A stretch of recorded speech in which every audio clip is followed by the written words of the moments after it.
যখন এই জগৎ ভালোবাসে না, যখন কেউ দেখতে পারে না, যখন আপনজন দূরে সরে যায়, ডাকলে কাছে আসে না, এই বিপদে যখন মানুষ পড়ে যায়, তখন বলে হে গোবিন্দ তুমি আমাকে নিয়ে যাও, এই সংসার আমার আর ভালো লাগে না।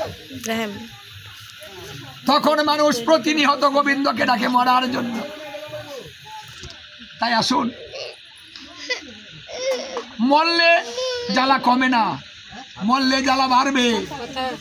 এখানে থেকে আর যেন জনম না হয় সেই কাজটা করে নিতে হবে। আর এই কাজটা করতে হলে আমার মহাপ্রভুর যে বিধান,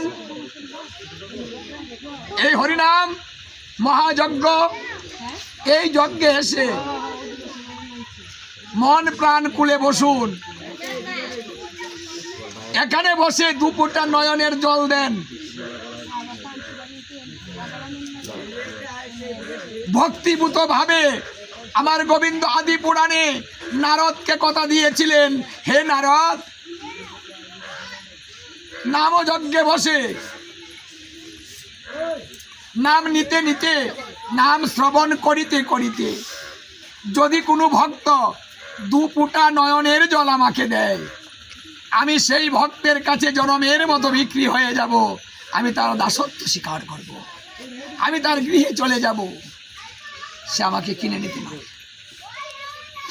এই জন্য আসুন,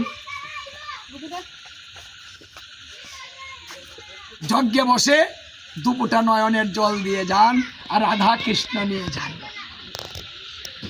এখানে সুব্যবস্থা করা হলো, হাট বসানো হলো, বেচা কিনি হবে। এই জন্য যারা যজ্ঞ করে, যারা যজ্ঞে অংশগ্রহণ করে, যারা শ্রবণ করে, সকলকে ভাগ্যবান ভাগ্যবতী বলা হয়েছে।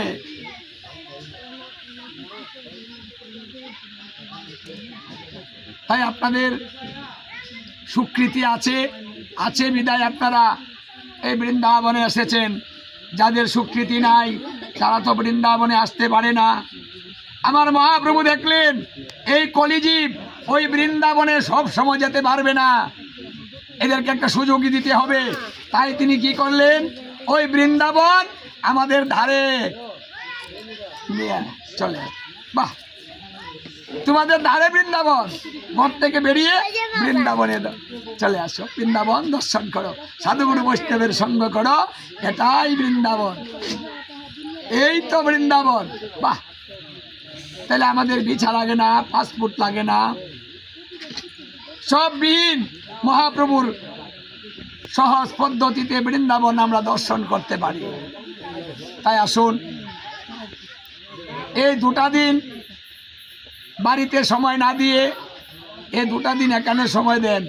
সারা জীবন তো সময় দিচ্ছেন, কেউ বলবে না যে আমার জন্য তুমি কত কিছু করেছ, স্বীকার করবে না। যা করেছেন ভুল করেছেন, যা করেছেন কিচ্ছু করেননি। তুমি কি করেছো আমার জন্য? কিচ্ছু করনি তুমি, ওটার বেশি কিছু দিবে না কেউ, এই কথাটা আপনাকে ফিরিয়ে দিবে। কিচ্ছু করনি।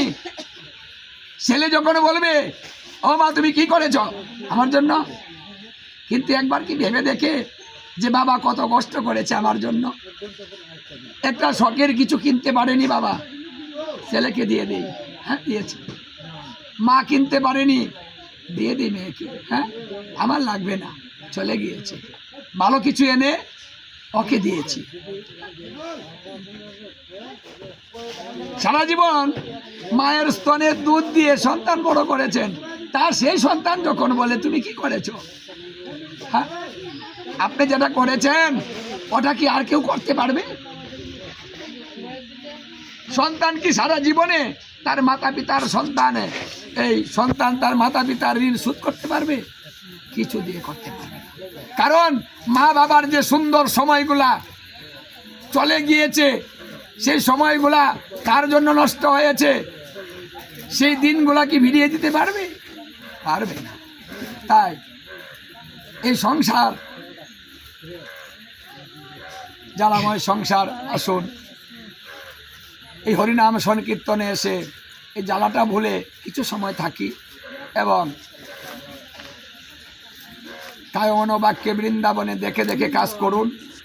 যারা বৃন্দাবনে কাজ করে ভগবান তাদেরকে যদি একটা দুর্বা একটা ঘাস কেউ সরায় তাকে 1000 বৎসর দান করে। তাই বৃন্দাবনে আমরা যাই কিছু করব সবটা অক্ষয় হয়ে থাকবে, ভগবান তার বেতনগুলা দিয়ে যাবে। তুমি আমার বৃন্দাবনে এসে তুমি এই কাজটা করেছ। তাই বৃন্দাবন কারো ব্যক্তিগত হয় না, সমষ্টিগত হয়ে যায়। এখানে সকলের সমান অধিকার হয়ে যায়। বৃন্দাবনে জাতপাত বিচার নেই, সূচি অসুচি বিচার নেই। সবাই বৃন্দাবনে প্রবেশ করে কীর্তন করতে পারবেন, শ্রবণ করতে পারবেন। সুব্যবস্থা করে দেওয়া হয়েছে, যে ব্যবস্থাটা অন্য যুগে ছিল না। তাই হরে কৃষ্ণ।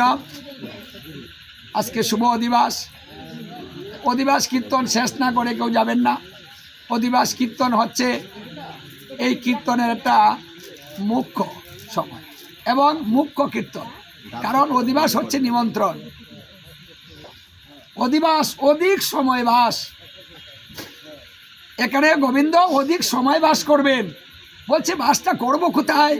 বলছে ভক্তের হৃদয়ে প্রবেশ করে আমি এখানে অবস্থান করব।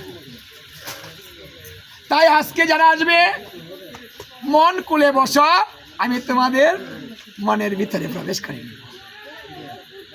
এই জন্য অধিবাসে আসলে গোবিন্দ নিয়ে যেতে পারেন। মনের দরজা খুলে বসুন, আমার গোবিন্দ আজকে আসছে। এই জন্য অধিবাসে যারা থাকে তারা গোবিন্দের কাছ থেকে আস্থা কৃপা লাভ করে। অথচ দেখা যায় অধিবাস নিয়ে আমাদের এত মাথা ব্যথা নেই। অধিবাস নিয়ে তো ভাবি না। কীর্তনীয় অধিবাস করে আর সবাই গিয়ে ঘুম পারে। আজকে অধিবাস, আজকে দরকার নাই, লোক ঘুমাইয়া কালকে কীর্তন। মানে অধিবাসের মূলটা বুঝি না। তাই আমরা এই কথাগুলা বলে থাকি। তাই আসুন, কষ্ট হোক। কষ্ট না করলে কি কিছু মিলে? কিছু মিলে না। কিছু কষ্ট করেন, তাহলে আমার গোবিন্দের কাছ থেকে পূর্ণ কৃপাটা পাবেন, যেটা কেউ দিতে আপনাকে দিবে না, দিতে পারবেও না। তাই সবাই অধিবাস নিয়ে থাকবেন। গীতা ভাগবত এখানে বিশ্রাম দিয়ে দিচ্ছি। সুন্দরভাবে সবাই যেন শ্রবণ করতে পারেন। সেই মন, সেই শক্তি, সেই সামর্থ্য, সেই ধৈর্য যেন গোবিন্দ সবাইকে কৃপা করে দেন। সবাই যেন এইভাবে মিলেমিশে আমরা এই বৃন্দাবনে হরিনাম সংকীর্তনে অংশগ্রহণ করতে পারি। জয় জয় গীতা।